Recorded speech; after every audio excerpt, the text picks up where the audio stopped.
I am born, rise up, ting ting like glitter and gold. I got fire in my soul, rise up, ting ting like glitter.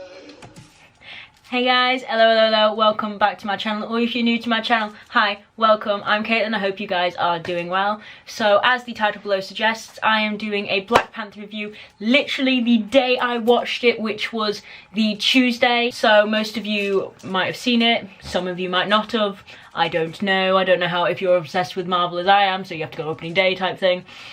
But let's just get right on into the video.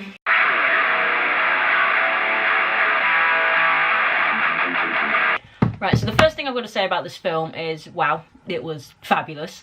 But no, it was a very good standalone film. Now, Marvel doesn't normally do standalone films. They all intertwine, interconnect, and they make your brain explode. And obviously it's how they get all the money, because you have to watch the other ones first. Which I don't mind, because I am obsessed and I'll just throw my money at them. So it's all good. But Black Panther itself is a very good standalone superhero film. It does connect with the other MCU films, and but I don't think it does it as well as other Marvel films do. Like Civil War is like really connected to all the other ones, and obviously Age of Ultron's connected to all the other ones. Like they're all very, very well intertwined. Black Panther, and like I find this with Ant-Man as well, they're both, as I said, good standalones and not that intertwined, because obviously they're like Wolverine Origins for the X-Men. It's origin films basically, although you sort of had to have seen Civil War sort of to watch Black Panther, because it's after the death of his father in Civil War. So to know his father's dead, Civil War, but then again you can find that out if you just watch the film. Andy Serkis's character, Ghoul I think his name is, or something, he's in previous Marvel films, but you don't need to know that to watch the film. And then you've also got Martin Freeman's character, who came in to the MCU in Civil War. The only reason you'd need to have watched Civil War is to know that him and T'Challa know each other and who he is, and so you get a range of his character from Civil War and Black Panther. But again, you don't really need to watch it to know that. The only bit that really connects to the MCU is the scene, not the first ending scene, the second ending scene after all of the running credits, which, yes guys, there are two. I'm not going to spoil the end scene, but that scene is the only bit that actually connects to the rest of it, and I was shook when that happened. Okay, it was fantastic, and I was just sat there like, what? So yeah, that's obviously connecting to Infinity War, because Infinity War is the next major Marvel film, and guys, when I tell you I'm going to have like a week off after that film, I'm not even joking. It's going to kill me. Yes, again, more positive notes for Black Panther. As I said, it was a good film. The soundtrack was really good, like very, very different to the other Marvel films. Obviously each origin film kind of has its own music feel. Like Iron Man was very like classic rock type music, and obviously there's a certain Avengers sequence of notes that you know it's the Marvel universe type thing, but there was one tiny hint of that in one of the songs in the middle of the film, and that was it. It was very I'd say techno rap house music was sort of what it was like. Very upbeat, very yeah, very technological, which fits in with the storyline of Black Panther, because there's a lot about the vibranium and their advances in technology.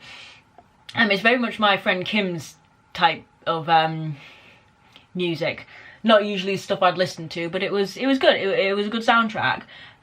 Very funny is what Black Panther was. It was, the dynamic between all the characters was absolutely fantastic, and I want to be best friends with Danai Gurira's character, because I thought she was badass, and well, of course it's Danai Gurira, and just T'Challa himself I thought was absolutely amazing. I loved him in Civil War, I loved him in Black Panther.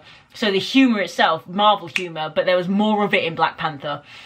So I enjoyed that very much. Let's be honest, I can't do this without mentioning the very good looking people in this film. It was just very, very, very attractive people wielding very, very dangerous weapons. And it was a masterpiece in itself. Speaking of, the fight scenes were beautifully choreographed. Whoever choreographs Marvel's film, I'm assuming it's different people for different films. But they know what they are doing. They are so good, like the end fight scene especially. I mean, all those flips and turns and having to like work in all these different costumes, because a lot of flowing costumes. And then they're in the casino fight scene when Danai Gurira like flips over and she's wearing this flowy red dress and it's going everywhere. And it's just like, it's very, very technical, very beautifully done. And yeah, as I said, very attractive people that are shirtless a lot of the time. The accent, I mean, it's such a cliche thing, but I fell in love with their accent so much. I thought it was so elegant and amazing, and I just loved it. I'm going to be honest with you guys, as I always am on this channel. I expected it to be very politically charged. Now, simply because all the stuff that's going on in real life, I thought, there might be a bit of an issue here with the whole political matter. Because it was about this guy who he was basically wanting black people to rise up and destroy everyone who's in higher power right now, and anyone who sides with them and stuff like that. He wanted Wakanda to take it all, basically.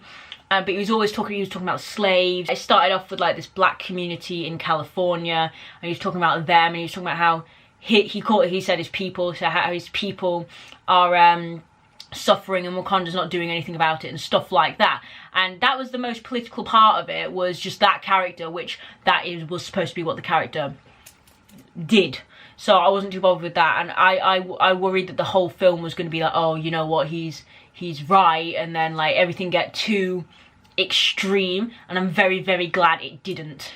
And that actually shocked me, and I think well, for me, it made it a better film, because I could not stand if Marvel started getting really, really political in their films. It's like, just don't go there. Yeah, to sum it up, it was a very good film, very good standalone film. Like, you don't have to watch the MCU to watch this, except the end scene, which might need a bit of explanation.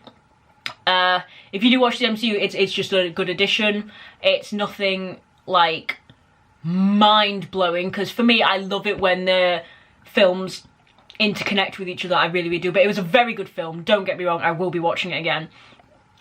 Beautiful cinematography, beautiful choreography, let me speak. Good actors, good looking actors. A good soundtrack, not my favourite soundtrack, but a good soundtrack. Fit very well with the theme of the film.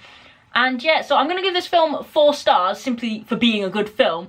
But as far as ranking in the MCU, it's not at the top.